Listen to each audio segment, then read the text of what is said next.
Hey everybody, it's Dr. Blake, the Cooking Doc. I am a nephrologist. I love to cook. I love to talk about the way food and healthy eating can impact your health. So let me set the stage for you today as we get into what I'm going to talk about. So suppose you just got back from the doctor and the doctor says you got to make some serious changes to your diet in order to make yourself healthy. Maybe the pandemic has really set you back because you really haven't had time to focus on your health and wellness over the course of the last 18 months. Or maybe this is 10 to 20 years in the making, where all of a sudden you've just woken up one day and you said, well, now's the time to make changes to make things better. How do we go about and develop a strategy for making those things happen? And what do I think is the best strategy for you? Stay tuned for my thoughts. Thanks so much for watching. Make sure you subscribe to my channel so you never miss a new recipe or a new health tip.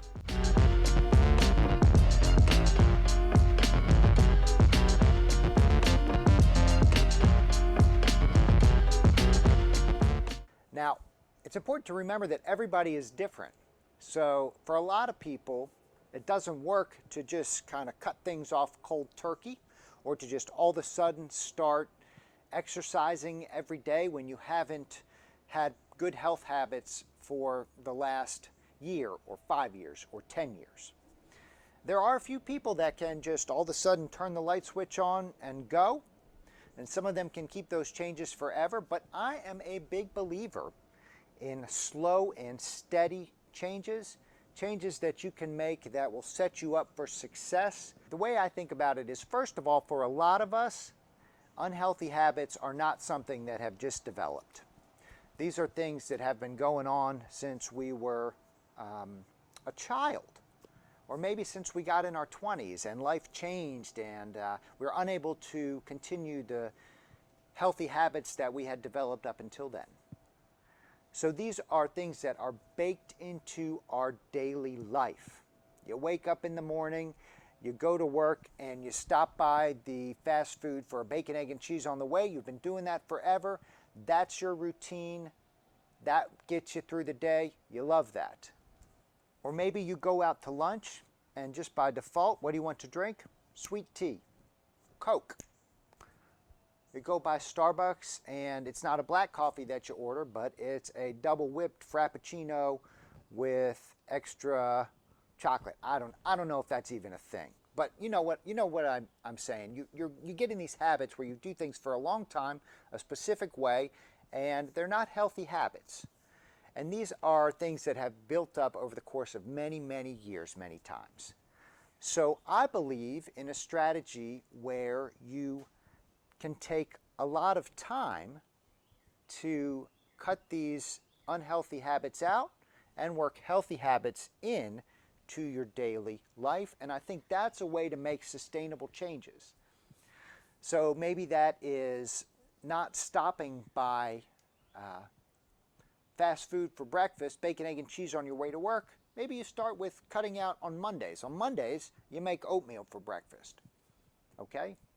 And you do that for a little bit. Then you realize that you feel pretty good with that oatmeal, so maybe you incorporate it on Monday, Wednesday, Friday. Maybe instead of that crazy drink at Starbucks, you ask them to use non-fat milk. Or maybe you ask them to do 1 pump of sweetener instead of 4 pumps of sweetener.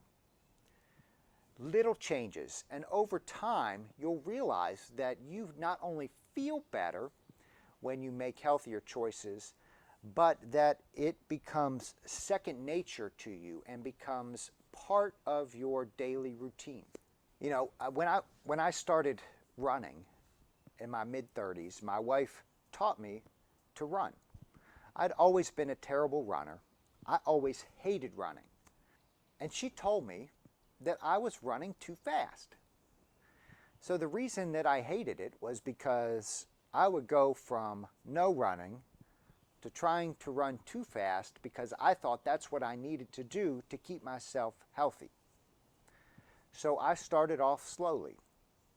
Short runs, slow runs, ones that I could handle and that I could do and that made me feel good. I didn't feel exhausted or have all my muscles hurt the next day from these slow, short runs. And over the course of 1 year, 3 years, 5 years, I kept getting better.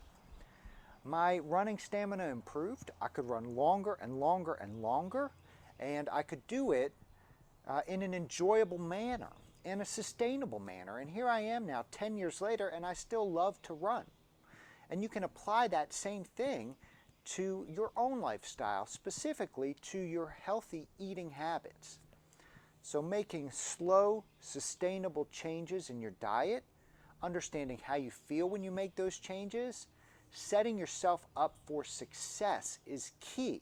One of the things that we realize for sustainable dietary changes is that you have to find out what works for you. And if the fad diets or the cold turkey diets don't work for you, this is a way to find a slow and steady pace to make those changes. And you can do it. We are building a lifetime of healthy habits and healthy changes, and you are going to do that in a manner that works for you. It is never too late to incorporate slow, steady changes into your life. Before you know it, you'll be 2 years down the road, and you will be in a much better and healthier place. So thanks so much for watching. I'm Dr. Blake, the Cooking Doc. Make sure you subscribe to my channel so you never miss a recipe or a new health tip. And we will see you next time.